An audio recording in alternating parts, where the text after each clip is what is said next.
Et on va parler de course à pied, on le disait, avec nos invités, avec Nicolas Dandry qui est toujours avec moi en plateau ce dimanche. C'est le 41e cross de la Sablière. C'est à partir de 9h30 du côté de la commune de Viroflay au programme des courses pour les enfants à 6 km, à 11 km. Et il y a une course pour les enfants, il y a également un 6 km et un 11 km. Voilà, donc 3 courses au programme.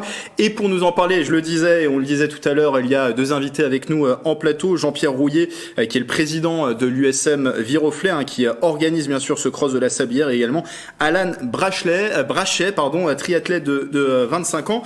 On le disait tout à l'heure, tout est prêt à quelques jours de l'événement. Là, on est dans les starting blocks. Tout est prêt. Il y a 4 courses enfants. Et pas une, et une course cross-court, une course cross-long en supplément, forcément. Donc 4 courses enfants, oui, un 6 km, un 11 km. Voilà, c'est ça, pour les adultes. Donc à partir de 9h30 pour les plus petits dimanche matin, et toute la matinée. Donc aujourd'hui et ce soir, on a 700 déjà inscrits en ligne. On peut encore s'inscrire jusqu'à jeudi soir en ligne, et après vendredi, samedi, éventuellement dimanche, au siège du club, ou sur place directement, dimanche matin, un quart d'heure avant le début de la course, sachant qu'il vaut mieux s'y prendre un peu à l'avance, parce qu'il y aura, je pense, beaucoup de monde. On essaye cette année de battre les 1100 participants.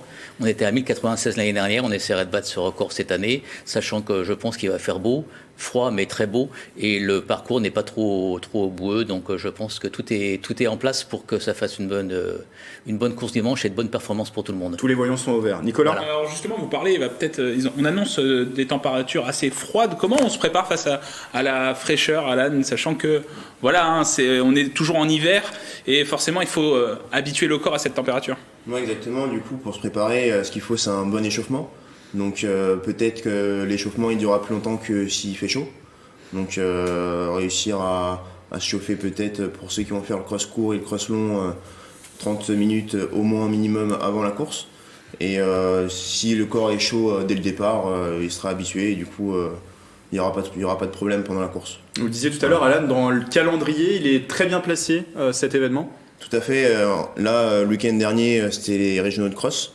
Donc le week-end prochain, il n'y a pas de compétition au calendrier, pas de cross, au niveau de la fédération en tout cas.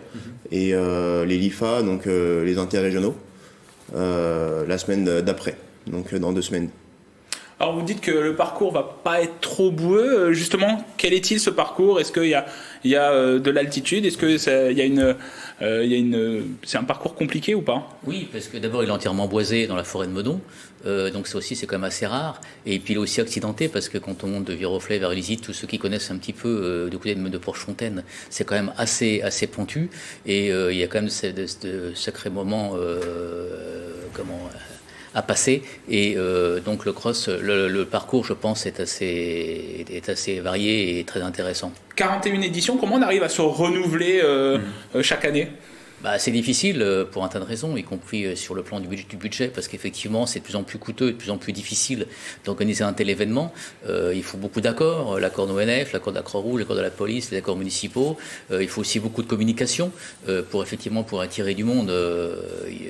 Ça se fait pas comme ça, donc c'est un travail de très longue haleine, très difficile, et surtout le jour même, il faut quand même au moins 60 bénévoles pour assurer l'événement, en plus des partenaires privés qui nous aident sur la sécurité, sur la santé, sur le chronométrage, et également les services municipaux qui travaillent déjà dans la semaine pour installer tout ce qui va avec, les barnums, les tables, les chaises, et puis forcément le parcours le jour même. Oui, c'est une grosse machinerie derrière tout ça. Est-ce qu'on peut dire qu'aujourd'hui, après 41 éditions, ce sera la 41e ce week-end, c'est l'un des plus gros événements en la matière en Ile-de-France, dans le département des Yvelines ? Oui, je pense que oui, parce qu'aujourd'hui, il y a moins de cross qui sont organisés d'abord en France et en Ile-de-France, compte tenu des difficultés que je viens d'évoquer, d'une part, et puis d'autre part, c'est de plus en plus compliqué, parce que je pense que c'est pas une machine qui se met en place automatiquement année après année. C'est chaque année, on met carrément les compteurs à zéro pour retrouver tout ce qu'il faut, des partenaires,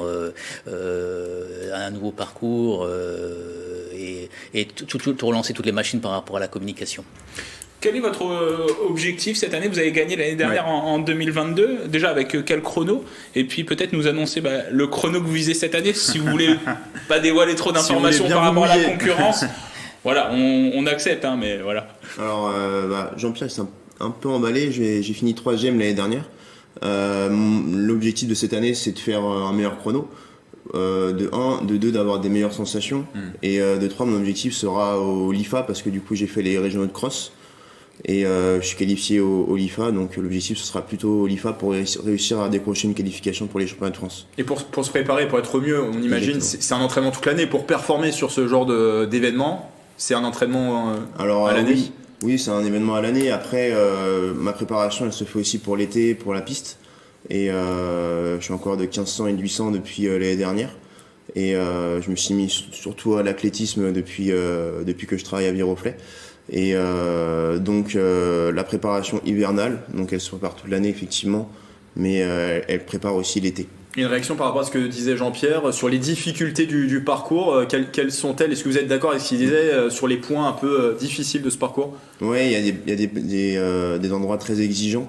Donc même dès le début, ça monte assez raide. Après avoir fait une montée assez raide, ça dure longtemps. Il y a une grande partie de plat, donc c'est un peu un soulagement quand on arrive sur le plat, qui est assez longue. Donc faut réussir à relancer et à adapter sa foulée pour réussir à pas perdre de temps et à en gagner même. Et après ces grandes parties de plat, Ouais. malheureusement, il y a des descentes et des montées avec beaucoup de cailloux, beaucoup d'endroits où il faut rester attentif parce qu'on peut se tordre la cheville facilement. Donc voilà. Et donc 4 courses, j'ai le bon chiffre pour les enfants, c'est-à-dire que c'est aussi un événement assez ouvert finalement, le but c'est aussi de l'ouvrir au plus grand nombre. Oui, bien sûr, parce qu'il faut transmettre effectivement vis-à-vis des plus jeunes. Premièrement, deuxièmement, c'est un événement familial. Il y a beaucoup de familles qui vont participer ensemble. Il y a une famille, notamment la famille Guzian, qui sont, je crois, 5 ou 6 inscrits. Il y a tous les cousins, les parents, peut-être même les grands-parents. Bon, moi, je l'ai fait en 1978. Mon fils l'a fait plus tard, et j'espère que ma petite fille le fera bientôt. Donc, sur Viroflay, c'est un événement presque culturel. Tout le monde connaît le cross et depuis longtemps, et ça fait partie. Au-delà de la compétition elle-même, c'est un événement familial sur un dimanche d'hiver où en fin de compte ce sera la fête du sport à Viroflay. On joint l'événement familier aussi à la solidarité, parce que pour la bonne cause, il y aura une collecte de bouchons également Oui, qui sera effectuée pour les sur place. bouchons de l'espoir, parce qu'effectivement on accepte les sportifs en situation de handicap, on les accueille volontiers. Et cette année on bat aussi un autre record, il y aura 6 géolettes de 3 clubs différents, des Dunes de l'Espoir, des Bouchons de l'Espoir et de Fraternity Team, qui est un club de Paris qui effectivement aura aussi une géolette. Et donc effectivement tout le monde partira en même temps et tout le monde participera au cross dimanche. La fête, personne ne sera écarté. Très rapidement, 1100 participants l'année prochaine, vous l'avez dit au tout début, l'objectif c'est de faire plus. C'est faisable, vous pensez? Oui, bien sûr que c'est faisable, c'est pas un objectif a priori, une obsession, mais bon, c'est pour garder le bon cap, quoi. C'est un peu ça l'idée. Bon, après, effectivement, on pourra en accueillir un peu plus, mais après, au bout d'un moment, il y a aussi des organisations différentes, il peut y avoir des dangers, notamment des bousculades de départ, des choses comme ça. Donc c'est pour ça aussi qu'on a inscrit aujourd'hui, on organise plus de courses enfants pour éviter ce genre de problème. Bien sûr, toutes les informations sur le site du Cross de la Sablière à retrouver sur donc voilà, vous voyez, il s'affiche en bas de l'écran. Vous allez le faire, Nicolas? Vous êtes prêt? Non? Ah, je serai pas prêt dimanche, non, ça va être un peu compliqué. En tout cas, on retrouve toutes les informations. Merci à vous deux d'être passés en plateau pour en parler. Je rappelle, 41e édition de ce Cross de la Sablière ce dimanche à 9h30, c'est à Viroflay.